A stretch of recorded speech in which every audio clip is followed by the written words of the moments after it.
Welcome back to North Dakota Today. It is 9:20, almost 9:23. We're talking with Amy Jo Johnson, the mommy blogger, about hurtful words, the things that you might say to your children that you probably should not say. And of course, we have a whole list of things that...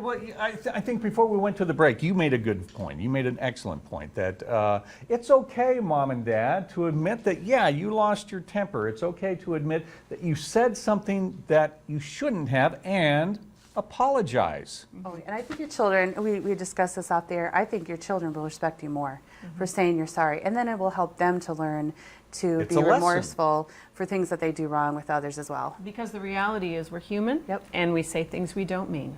Yeah, and I think, well, let's go to the list of helpful advice here from Amy Jo when it comes to not using hurtful words at home, okay? Think before you speak. All right? This is probably the toughest one for mom and dads out there. I mean, thinking before we speak.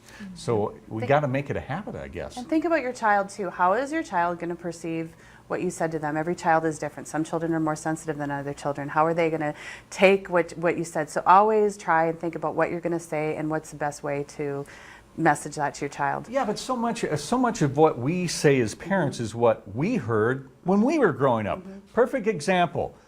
You want something to cry about? I'll give you something to cry about. And I know that my folks heard that when they were growing up, and I heard it. Right.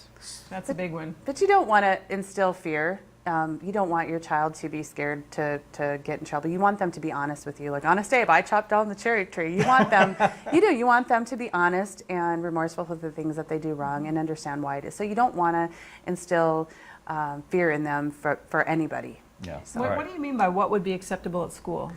you want to think about, well, if you're going to say, for example, if you say shut up to your child, some people think that's totally normal. What happens in school then when they start using the word shut up? Do they get put in timeout? What does the school do? So it would be good actually to go visit with your child's teacher to find out what is, or so your child is not getting in trouble at school for things that they do at home. Let's go back to the list here, things to not do at home here. You just mentioned what would be acceptable at school. What about sarcasm? I mean, Monica, you and I are both very sarcastic people. My children learned early about sarcasm, but it probably was confusing when they were really So what's the problem there? Children don't know. They do not understand sarcasm. They're very literal. They don't, when you say something, you might be joking. They have no idea. And they're going to take it seriously. And sometimes it can be very hurtful when you absolutely did not mean it to be that way. So never use sarcasm with children. And don't name call. That's a big one.